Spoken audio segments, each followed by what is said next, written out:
Hi, I'm Kevin Canals. Today we're going to be hiking from just the east end of the Mormon Island Dam here at Folsom Lake, and we're going to be going around over to Browns Ravine and up to McDowell. But this area, the east end of the Mormon Island, is a very important part of history because the Natoma Ditch came right through here. And it needed to come through at this spot so it could service water down to Rhodes Diggins, Alder Springs, Prairie City.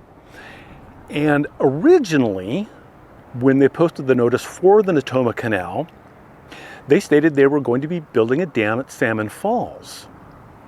However, Salmon Falls is at 350 foot of elevation. So if that ever was the original plan, it was taken off the table and they moved the dam for the Natoma Ditch up to Rocky Bar, north of the town of Salmon Falls by a couple miles. That location is about 460 foot of elevation. The slope for the Natoma Ditch is less than 1%.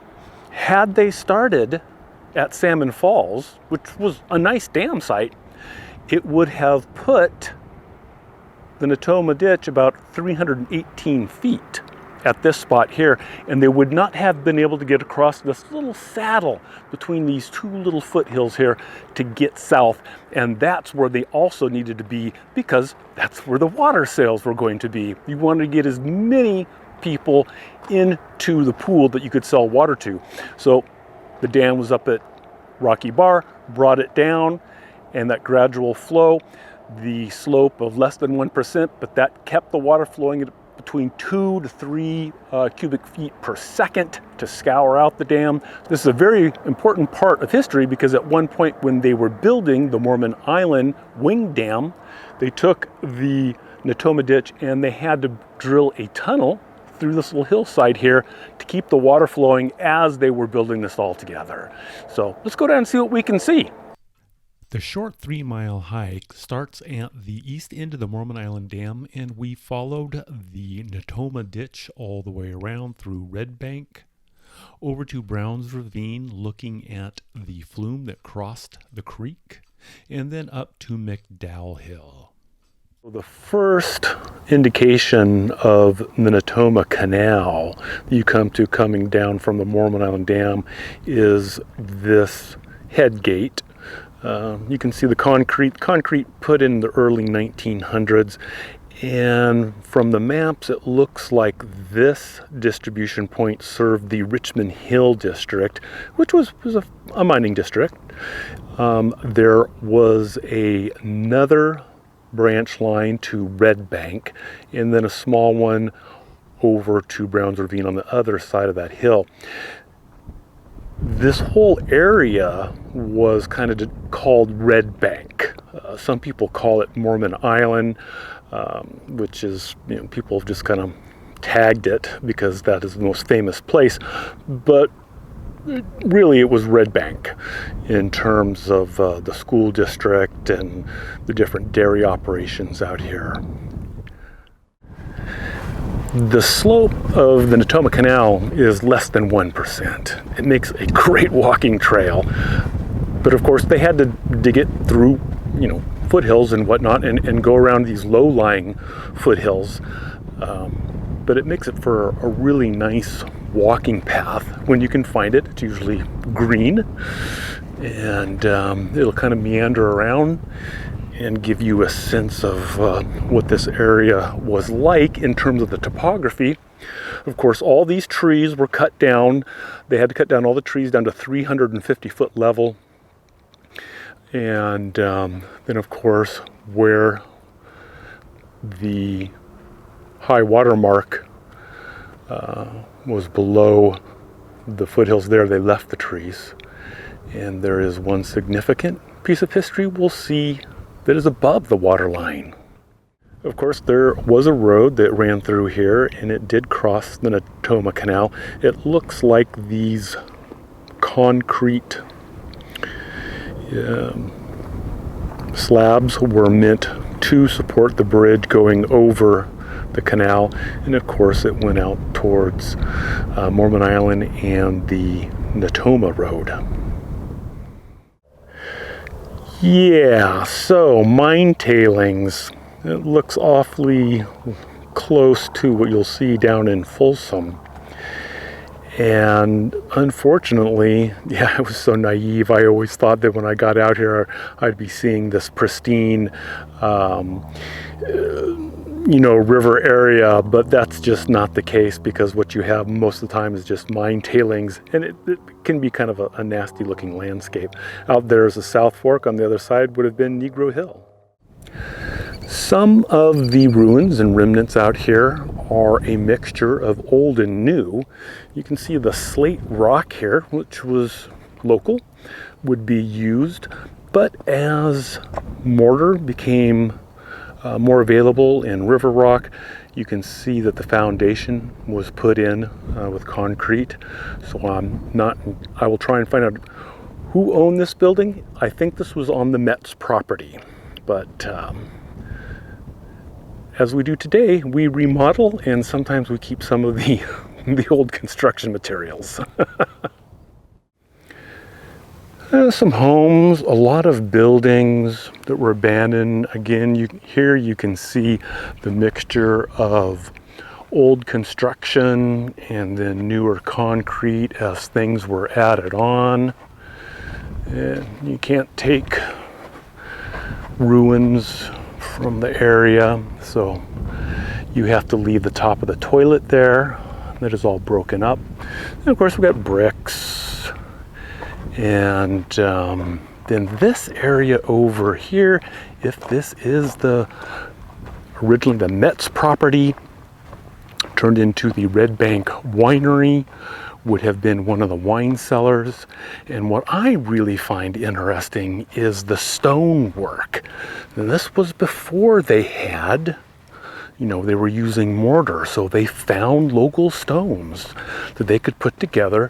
They dug out the hillside, and then for support they put in the local rock here in El Dorado County, which is different from the granitic rock you find over in Placer County, which are more round boulders. These are more angular in shape.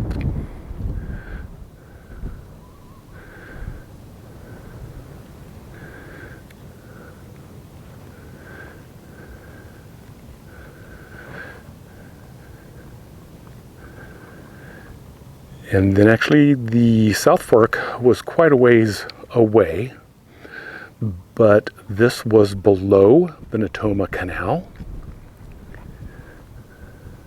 So they were able to pick up water from that. And over there is Browns Ravine. I'm not entirely certain what this structure may have been, but it looks like some sort of well that they would have potentially put water from the Natoma Canal into, let it settle, because sometimes it could be cloudy with debris from the river. You might be able to see the faint outline there that rusted. That was a pipe that came down, I would suspect, from the Natoma Canal. And over here was a dairy barn for the Red Bank Dairy, from what I've been able to determine. And cows, milk, all good concrete. You can see the trough to sluice out the cow excrement, feeding areas, and bring the cows in. We've got a bird out there now.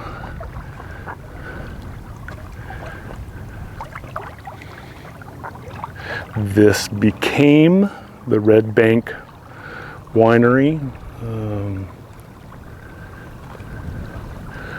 And of course, most of this all taken down by the Army Corps of Engineers when they built the dam and flooded the area.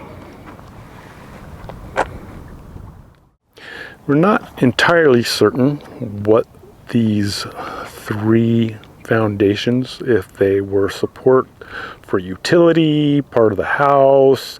It's not matching up, but they're fairly significant to hold a lot of weight in a vertical fashion. But it would have been a nice view overlooking the South Fork of the American River.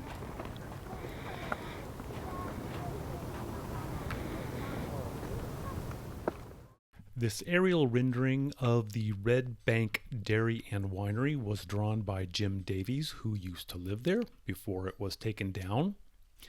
Spencer Parker brought this drawing out on our hike, and we tried to line up as best we could the remaining buildings that you can still see the outlines of foundations. It was kind of difficult.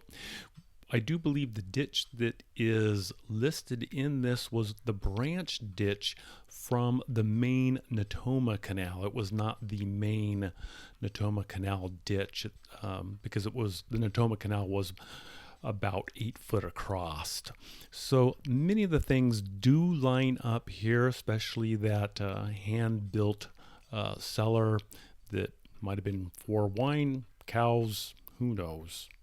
So just a little bit of history that is from someone's memory who used to be there in times past. And sometimes people like to put in their California palm trees, which were not native to the area, but made the estate look wonderful. Another outbuilding on, we believe, the Red Bank Winery. And a little gully down here, and Browns Ravine out over there. We are walking up to Benjamin Norton Bugbey's house on the hill. He bought this property from the Central Pacific Railroad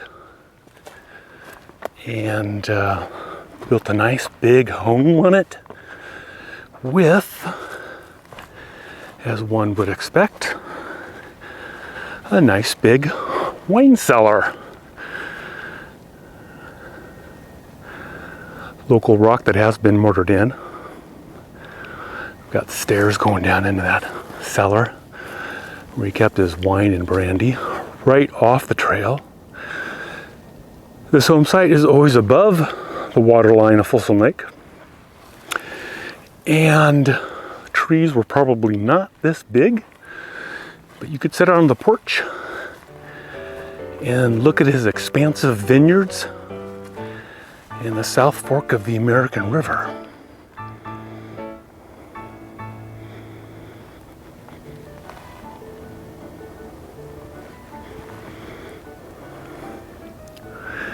And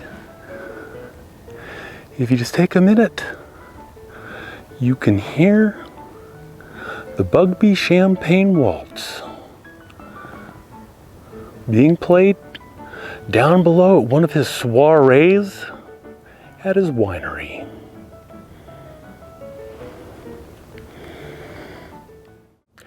This was one of Benjamin Norton Bugbey's earlier parts of his winery. You can just see the stone foundation. He bought the property from Samuel Hardesty in 1863, meets and bounds, and then he formally bought the property from the state of California in 1867. And then, of course, he expanded. There were already some wine grapes here and some wine was being made, but of course he got into champagne and all kinds of different products. Fairly extensive. Washington, D.C. Agricultural Department said that his, wine was okay. Not the greatest. The soil wasn't the greatest because it was so rocky, and that is obviously evident. Most of the topsoil has been washed away by the lake. The Natoma Water and Mining Company put in this flume over Browns Ravine on property that Benjamin Norton Bugbey owned. This was all planted in wine grapes.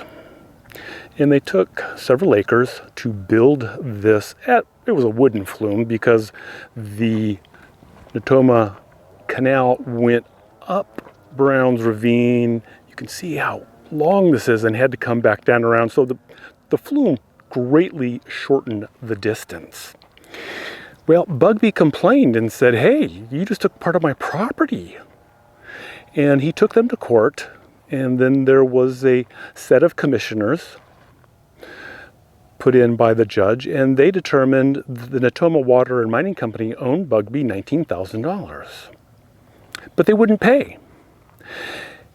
And then the economy started to go south. And Bugbey had big mortgages, one of them with Sacramento Savings, and then the Pacific Mutual Life Insurance Company for $30,000. Natoma Water Mining Company refused to pay the $19,000.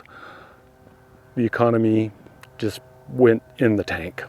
Bugbey couldn't make his mortgage payments. He lost the farm. Now, the silver lining of the story is that in 1878, the United States Supreme Court ruled that Bugbey was correct. This was his property. It was not the property of the water canal, even though the water canal predated his purchase. But it was a little late for Mr. Bugbey, as he had already declared bankruptcy. So he had to reinvent his life. The story of water in California. This may have been someone's white house on the hill. I'm not entirely certain if we have made it to McDowell Hill yet. There was a McDowellville, but this all looks to be like a quartz rock that has been, mortared together. It would have overlooked the South Fork of the American River. And then down here, right below the Natoma Canal, right down from the hill, and walking across the Natoma Canal, was this outlet with a fairly large outlet here down to, maybe still mining. Of course, this is concrete. So good 6-8 inch opening on there. Water flowed in there. They could have regulated the flow from up above. We got our pipe that comes up. So activity out here on the South Fork of the American River. So made it to McDowell Hill, and down below is McDowell Flat. Amos Catlin bought a steam engine from a gentleman that was mining at McDowell Flat. He had it hauled up to Shingle Springs, where he started cutting lumber. And then they found out that little 7 horsepower steam engine was just too small. But this is a fairly good gold mining area. The Natoma Ditch ran a little branch canal out to the flat. And you can kind of see some of the mine tailings out there that will be exposed more later. And that was kind of a problem, not so much here, but miners doing sluice work. Dallas Canese of Mormon Island wrote to then Senator Amos Catlin in 1853. He wanted a bill passed that would stop the miners from sluicing graveyards, because they were sluicing off part of the Mormon Island graveyard and his garden from behind his hotel. So, but it was mining. Well, into the line here,